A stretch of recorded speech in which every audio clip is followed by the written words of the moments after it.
What is up, my cutouts cardboard ninja here, coming at you with test server news, possibly the most massive test server news ever.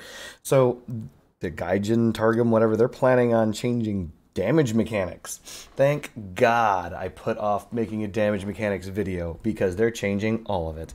So let's go over this real fast. They're saying, oh, we're changing damage mechanics. Don't worry, this isn't final yet. It may not make it into the game at all. I actually think that this may not make it into the game at all because the way that they're changing things is dramatic. So they're saying these are experimental changes, obviously. We'll do testing on the test server because I actually am on the test server. That's the reason why this is going to be a fast video. I'm going to put that on YouTube, but I will actually be on Twitch on the test server today to test out all of these new damage mechanics live and in person. So feel free to join me there. Sorry for coughing. So there's going to be balance changes for weapons. There's all sorts of stuff. Jerk, jerk, jerk, yada, yada, yada. And they want people to participate in these get the scraps, blah, blah, blah, battle missions, and we will be doing that live. How the mechanics work now. So, sorry for all the coughing. How the mechanics work now. Everyone probably already knows this, but I'll basically summarize because it says it right here. You got 7 pins. They call it 2 meters, but it's 7 pins. All damage continuously subtracts from the bullet until it either A, runs out of damage and is stopped, or B, reaches 7 pins. There are additional mechanics, such as the scorpion, etc., but they're going to ignore those, and so are we, because those are very complicated. Why are they changing this? Because everyone knows gun mounts are overpowered. Everyone knows that elbows are overpowered. Everyone knows that buggy parts are overpowered. And you can get things such as mini dogs in the game. Like all the light cabins are harder to destroy than medium and heavy cabins. You know this. I know this. Everyone knows this. This is the reason why light hovers are overpowered. This is the reason why light cabins have been just so unbelievably dominant over the past as long as Crossout has existed. Because these pass-through parts. You just set up pass-through parts. And they can't aim at your cabin. They shoot you, the damage gets absorbed, it gets reduced to nothing, and they just keep on keeping on. So they're changing that. Basically, they are saying that there's no such thing as the 2-meter rule. No more 7-pin rule. It's gone. Damage is dealt over the entirety of the duration of the shot until it runs out of damage or passes through your build entirely. That is the change. For those of you wondering, how does this work with a scorpion? We'll get to that. So the main change is there's no longer going to be a 2-meter fly-through limit. Instead, it's going to be permanent. It's just until it's entirely done. So if you have a shot that does 100 damage, you're going to do 100 damage. None of it's going to get absorbed. Explosions are exhausted. They'll create the explosions at the edge of the armored vehicle. Wait, what? The explosion affinity occurs after direct damage is exhausted. So basically that damage pass-through that's currently on tsunamis and on mammoths and on the cannons, that's going to be on everything. Explosions happen after bullet damage is exhausted, full stop. So I guess this has been baited with the tsunami and the typhoon and the mammoth and the mastodon. They're just rolling this out to everything. Be interesting. This will create situations where a projectile hitting a lightweight part from the edge of the armored vehicle will destroy it and, without encountering other parts, will fly further without exploding. So what this means is that you can now pass through shots and there will be no explosion. The explosion can actually occur outside of their vehicle. Prosecution and executioner perks work in a way the first 2 pins of the part are pierced by the projectile without taking into account the durability of the pierced parts, and therefore without the loss of damage. Then the calculation of the durability of the destroyed parts begins. This is all crazy math. It's going to get very difficult.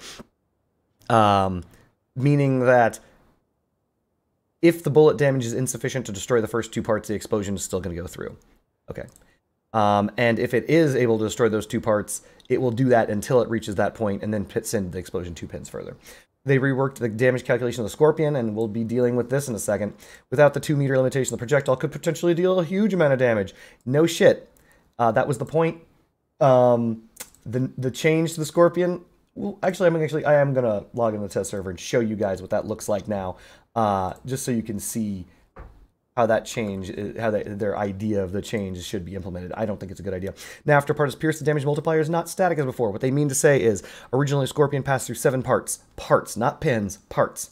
And each part took 10% less damage than full. So it goes 100%, 90, 80, 70, 60, etc. until it reaches the 7-pin rule. Now, they're not doing that. It's going to deal significantly less damage.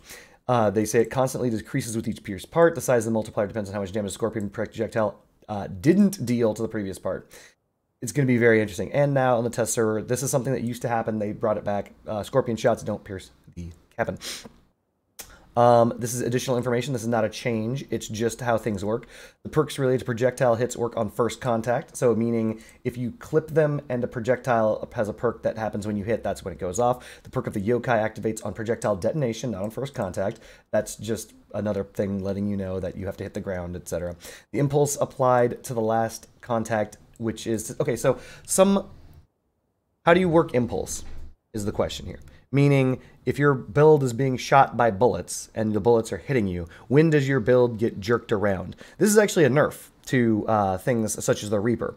So if the Reaper hits parts now, it on point of impact is where impulse is shoved into your build. So hovers have a hard time maneuvering, etc. This will say that if a damage passes through a pass-through part, it's going to... the impulse isn't going to be put into your build until it actually stops in your build. So if you start shooting someone on the side and your shots are going through them, you can't actually flip people around anymore because your shots might pass entirely through and damage is going to hit the dirt, so the impulse will go into dirt. So you'll get pure pass-through on that. Very interesting. Changes to parts. Fixed in... we'll have to look into those. There are currently only 3 parts that are planned. Fixed an issue where damage is absorbed by the Omamori was further reduced by resistance upgrades from Grizzly, etc. What this means is that you could stack Omamori damage resistance with others because Omamori's was set last on the list of when damage was reduced. So in order, if you had like a Bastion cabin or something like that, damage would come in, hit the Bastion and be halved, and then it would hit the Omamori and be halved. They're like, no. Omamori too good with damage stacking, damage resist stacking. F that shit. No. So for now, they're doing it the other way around. Omamori comes first, and then other damage resistance comes second. So you still get the effect of the damage resistance bonuses, but it's not going to protect your Omamori's shield.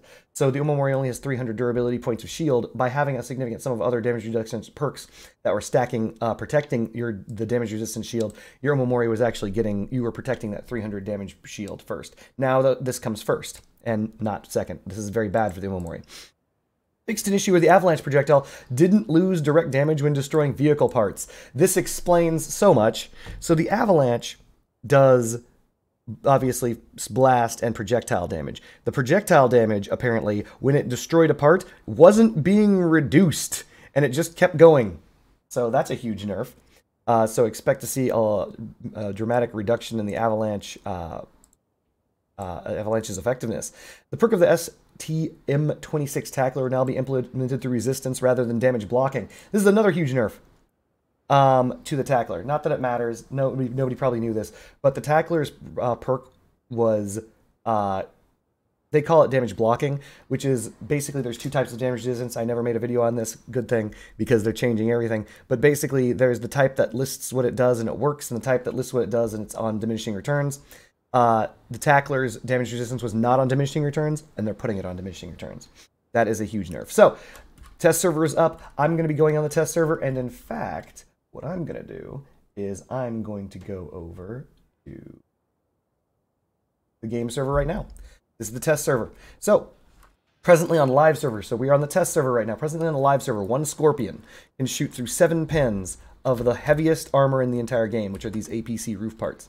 A bunch of new things, yada, yada, yada. We're going to put these things up by durability. So a singular Scorpion can shoot through 7 of these, destroying all of them. This is 8 of them. How far is this going to get? I already know the answer. You're not going to like it. Single Scorpion. Normally on live servers, goes through all of them. 352. That is 2. That is 2. So, what does this mean for the game? You tell me. Additionally, as this is a minor site, they're dirty, dirty liars. There's a lot of problems with this Leviathan build, if you guys have noticed. One, weapons of the same type are now, I don't know. I don't know what weapons these things are considering themselves to be, but it looks as though, like, too many parts. Like, they're saying it's going to cost double points because I have too many retchers? what is it considering to be the same? Is it any high explosives? Like, what are we talking about here? Don't know. I'll have to look into this. I'll release a video, find out what new weapon pairings exist, because apparently they don't want more than one Retcher on a Leviathan or something. Scorpions, for some reason. I only have one mass accelerator. I removed I assumed that the Kaiju was being considered the same thing as a mass accelerator, and I removed it, and it's still saying it's going to cost double. So we're going to find out what's wrong with all this stuff, make a video, all that good stuff, etc. I just wanted you guys to see that there's a new patch coming out, and it's going to change everything. Ah! All right, guys, take it easy. I'll be on I'll be on the test server testing crap. See you soon, hopefully. Peace.